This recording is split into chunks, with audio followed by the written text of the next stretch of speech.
How to make the most out of 2026 Chinese Astrology edition. I think I need to make this video because today is the mark of the Chinese New Year, the year of the horse, the year of the fire horse.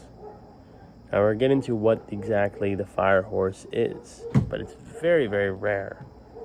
And as somebody who didn't know much, if at all, anything about Chinese astrology, I've dipped my toes in it. My philosophy is it can never hurt.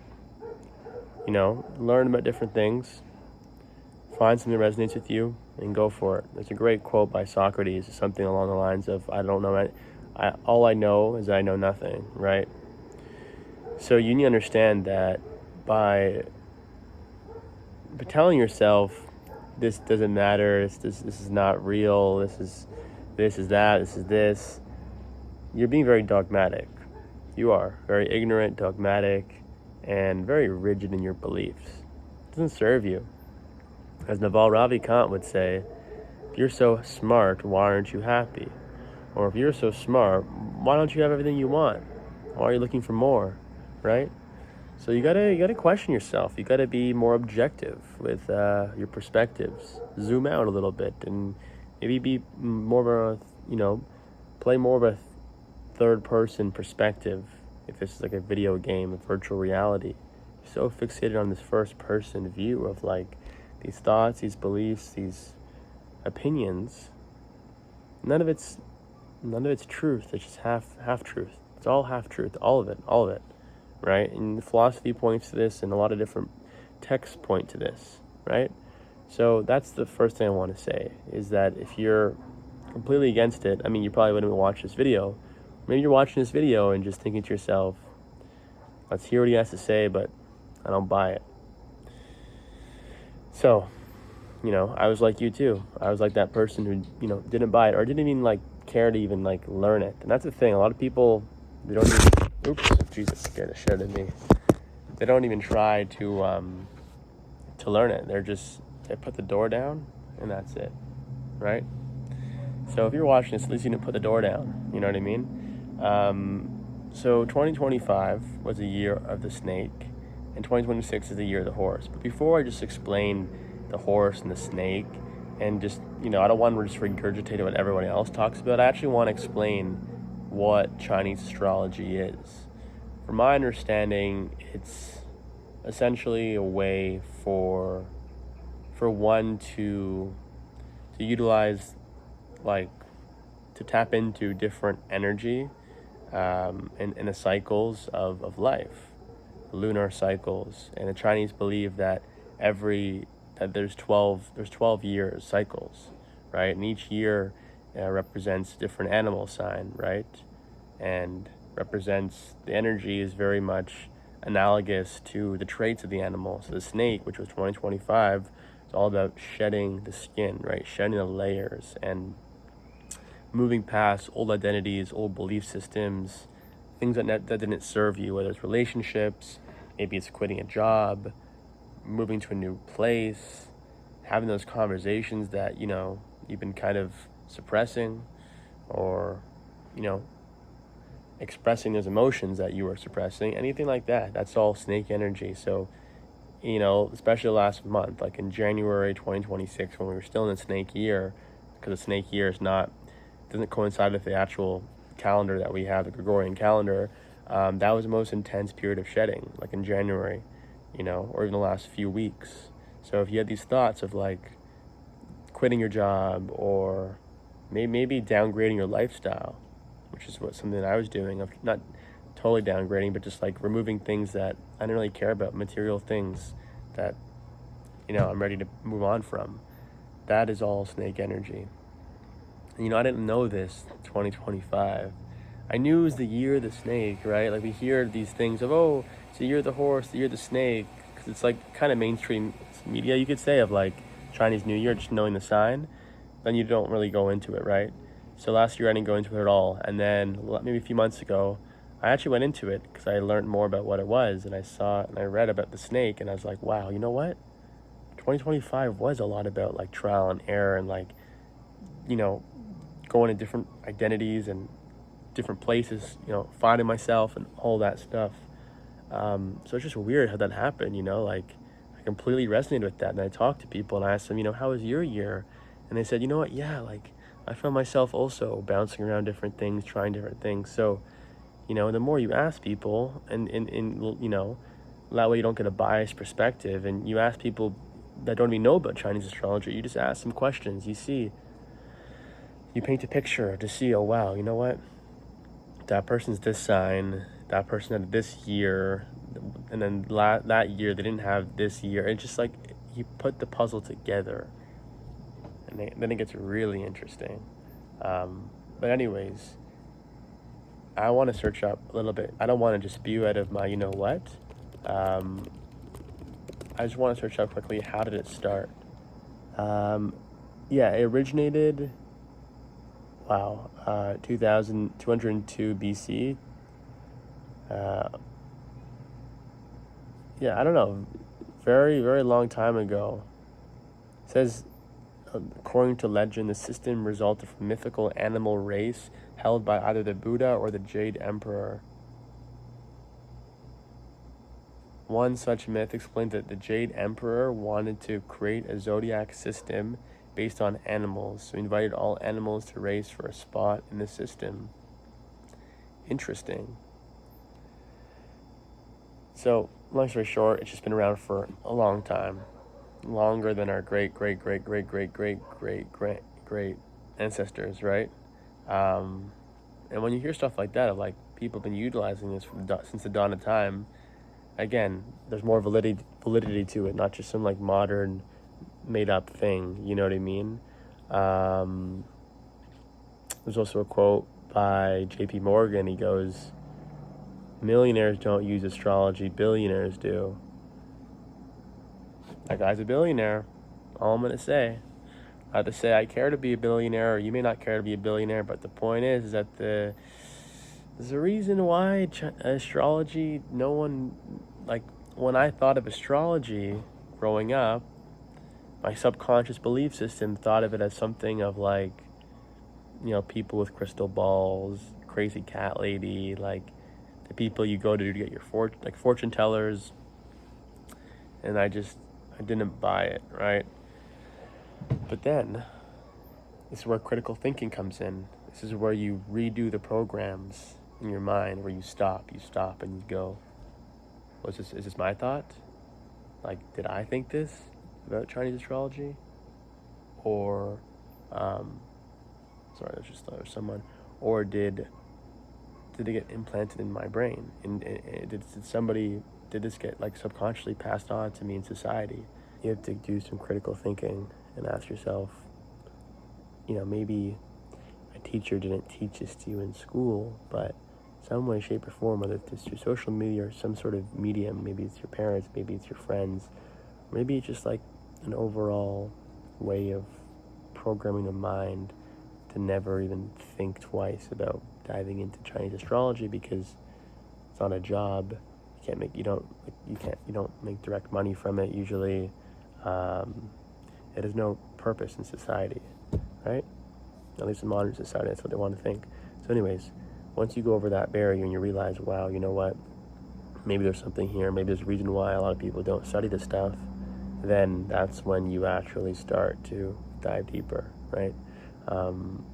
So Chinese astrology, there's 12 animal signs, zodiac signs. Western astrology, there is, I think, also 12, but it's by month, right? So it's like, I'm a Libra, for example. I'm born in October. It's different things. It's by month. I'm not talking about Western astrology, okay? That has its place, but it's totally different. This is Chinese astrology, Eastern astrology, and I don't know, I guess I gravitated towards this more than Western astrology. But Western astrology has has its own thing going on. I'm sure they coincide, a lot of similarities and stuff like this with the signs. But there's the 12 animal signs, and depending on your birth date, that's your sign. So I'm a horse sign, right? So today is the first day of the year of the horse. You're the fire horse, right? 2002, 1990, 1978, 66, 54, every 12 years. So every 12 years, you're supposed to have this like really strong year, like your quote unquote your best year, energetically speaking. And what's crazy is that if you think about it, you only have 5 of those until you're 60. And out of those, you only have, what, 2, 24, like two of them before you're 60 that are like, I consider to be like years you could actually take advantage of, right? Because like you're born, okay, not conscious yet really, 12 years old, again, you're too young. And then when you're 24, that's like, okay, now we are an adult. Now we could do something, you know what I mean? Now we could actually take advantage of this energy. And when you're 36 too, but then you're 60, 60 of course you can too, but I'm just saying, like, when you're in these younger years in life, you only get 2 of them. Not to say every other year you can't have a great year, because that's totally not true. Like, this, each sign, there's like compatible signs to go with it, so like, and it also just makes sense when you think about it, like different animals that pair up. For example, like the snake and the rat. I guarantee they don't go together, a snake and a rat. Like the snake eats the rat, right? So for example, snake is born in, let's say 2001. That means like 2020 may not have been the best year for people born in the year of the snake. And then, it's interesting because when I read this stuff, I'm like, okay, that's interesting, but I actually wanted to test it. This is what I advise you to do, is to actually ask your friends, family, or people around you and say, you know what, when were you born? Or if you know they're born, say, okay, well, if you're born, let's say they're born in the year of the snake, 2001, you go, how was 2013 for you? And maybe like they're old enough for 2013, like they were an adult back then, and they go, wow, 2013, let me think, oh shit, you know what? That's when I got married. That's when this happened. That's when I traveled the world. 2013 was a great year. And then it adds up, right? Because that's the year of the snake. And then again, if you go like, how was a rat year? They may go, oh wow, that was a real tough year for me. So there's a lot of validity to this. And that's why you can't be biased and just like think of your own experience. Because, probably you would resonate with it from your own experience, but you have to think about it from somebody else's experience and somebody else's lens. Now you understand the 12-year cycle, so I'd recommend after this video, I'm assuming you know what year you're born, what animal year you're born in, but maybe you don't. So search it up, and just search up the Chinese Zodiac year charts, and they'll show each sign with each year, but it's super simple to know about, and then you'll know what year is your year, right? But like I said, there's other years that every year matters for your sign. You know what I mean? So right now is the year of the horse. I'd recommend searching up, if you're, let's say, a dragon year, born in a dragon year, search up horse and dragon compatibility, or what does 2026 mean for the dragon sign. And that allows you to get a better understanding of how this year is going to affect you, what are some things that are going to work out for you, and how to tap into those things, and how to, just design this year accordingly to that. I need to keep this broad because every sign's different, but this is where I'm going to get into actually 2026, right? 2025, like I told you, it's all about shedding. So it was all about letting go of past identities and moving on from things that just no longer served you, right? Whether it's a place, a job, a relationship, it could be a lot of different things. 2026 is the year of the horse, is the year of the fire horse. So what this means is that each sign, there's always an element to go with it. So like for me, born in 2002, I was born in the water horse. So like there's like, I think there's like 4 or 6 different signs or elements: water, fire, wood, metal, earth, maybe one more, I think, or maybe there's 5, I don't even know. But there's a sign that coincides, or an element that coincides with the sign. So 2026 is the year of the fire horse. This is a combination that only happens every 60 years. The last time was 1966 that this happened. So this is the start of a 60-year cycle. And what's crazy is that the horse apparently is something to do with the horse already is like a fire sign apparently, and then there's the element, the fire element. So it's a horse and a horse year, and apparently that's going to shake things up politically, geopolitically, I should say, with politics and stuff like that. But I'm not going to talk about that. I'm going to talk about more about things that actually we can control and take advantage of, which is the energy, which is how you're going to operate. So Chinese zodiac tells us that the horse signals to us momentum, action, speed, and it rewards people making actually impulsive decisions. Now, impulsive decisions sound like decisions that you're not thinking or whatever, but it really just means like you're just like going with your instinct, you're going with the flow, and you're just not overthinking it.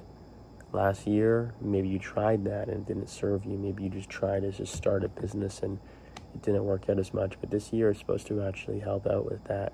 So, and it gets, you can go more specific. Like, here's the thing about astrology or numerology or any of this stuff is that, to me at least, like, I have a baseline understanding of it, and I'm gonna want to learn more. But you could go way, way deeper, right?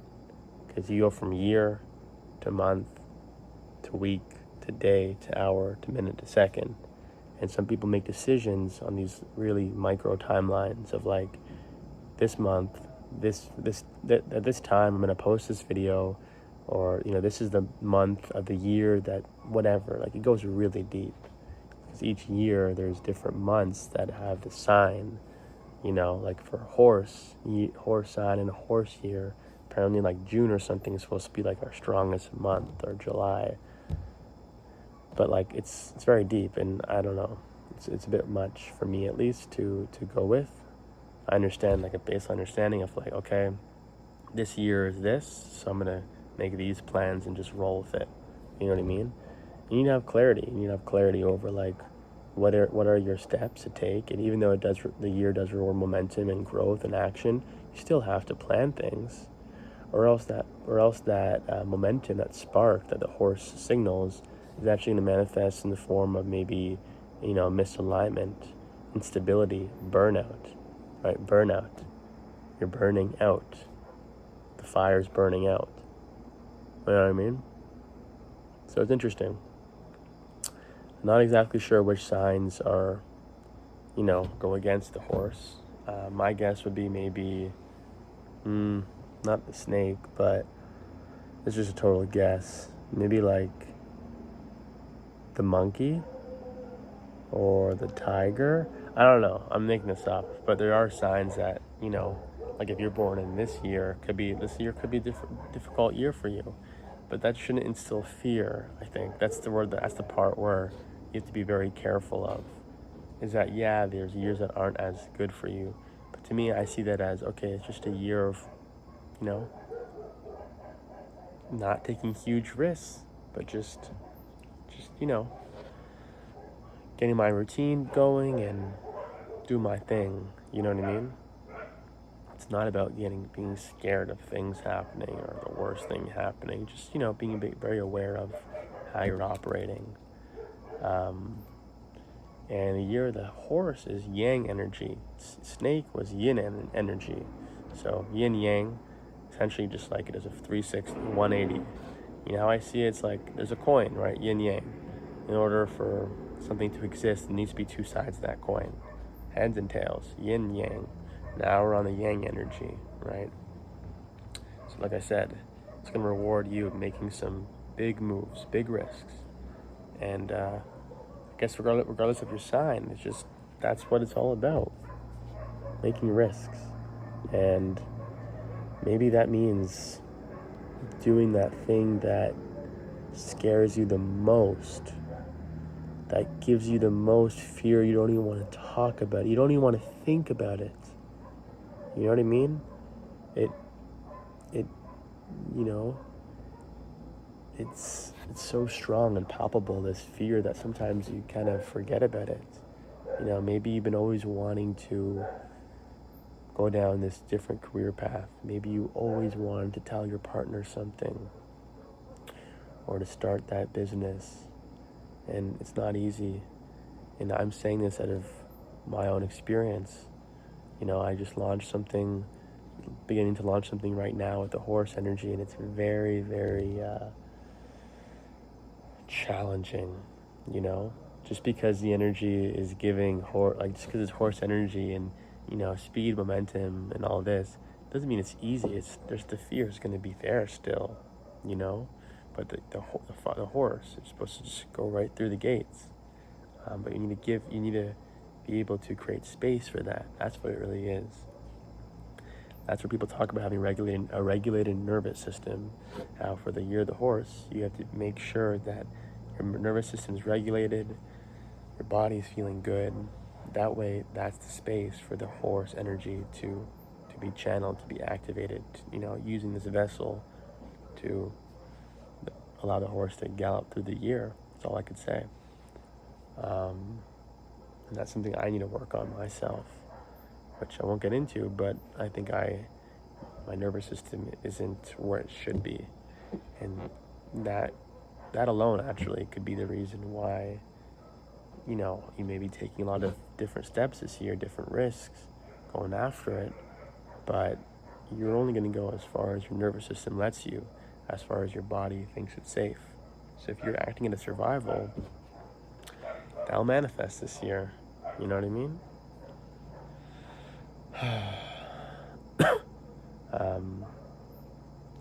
But apparently, this one guy goes, fire horse years are supposedly supposed to disrupt the existing order of our societies, according to Xiaoan Zhao, Sinology professor at the University of Sydney. So like I said, things may shake up this year. Yeah, geopolitically, you see how things are, and things may pick up. But anyways, aside from that stuff, that doesn't matter for the sake of this video. Gotta focus on you. Gotta focus on the fire horse, and you just have to go after it. And the more you go after it, the more you think about the energy this year and these different traits, the more it's going to show up in your life. The more it's going to show up in the form of synchronicities and serendipities. I'll give you an example today before I leave, before I end this video. I was riding my scooter today. I'm in El Salvador. I got to this real quiet beach. Not many people there. Okay? This is the first day of the Chinese New Year. And what do you know? I see these two women on horses doing a tour on the beach for sunset on horses. There's no such thing as coincidences. You can't make that up. I have goosebumps talking about this because it's wild when you begin to just think about this more, and it shows up in your everyday life, and then you have a hard time not believing in it, because it's like the universe is flirting with you, it's talking to you, it's like look, horse, snake, this, that. It's crazy. A lot of people, some people I've spoken to or seen online, they talk about weird things happening like that. And then the last thing I'll say is that a couple of days ago, I made a video by the beach talking about Chinese astrology. Didn't talk about it for much because the video wasn't about that, but spoke about that, how there's the year of the horse and the snake. And a couple minutes later, people were on horses walking by me. And where I am, I haven't seen places where horses congregate, or a horseback riding service. I know it exists, that's why people were doing it, but those two times are the only times I've seen horses, or one other time but somewhere else. Those are the two times I've seen horses where I am. So it's when you begin to see this stuff, it's almost like you feel like you get the cheat codes. It's like you get the answers. It's wow, this is like a video game, and nobody else knows, or people know this, but none of my friends know this, or experience this. Most people in my circle don't, and it becomes your own little, not secret, but just your own thing. Numerology too is the same thing with angel numbers and all that, which I'm not going to get into for this video. It's a whole other rabbit hole, but it's interesting. So to summarize this video, to summarize why 2026 can be your year if you tap into this energy wisely, is, I guess, if you got one thing out of this video, is that we are in the year of the fire horse. So fire energy, fast moving energy that is going to be quick. So make sure you're ready for that. Regulate your nervous system so it's ready for that it can handle that speed. And that's how you'll be able to get the most out of this year and not burn out and really become the person that you always want to become. So do a vision board. If you don't have one yet, do all that. Be clear as possible, and just go after it. Look fear in the eye and just go for it. Yeah. Today I rented a scooter just for the day, just send it on the highways here in El Salvador to really embody that fire horse energy. I know it sounds crazy, but I wanted to rent a scooter. I had some things to do. Just like going on that scooter, being so free, and it's very liberating. So do that. You know, if you ride horses, ride a horse this week or something like that. You know, do something to signal to the universe that I'm ready for this expanding experience. So yeah, I'm gonna go to bed now. But yeah, I'll see you in the next one. Peace out.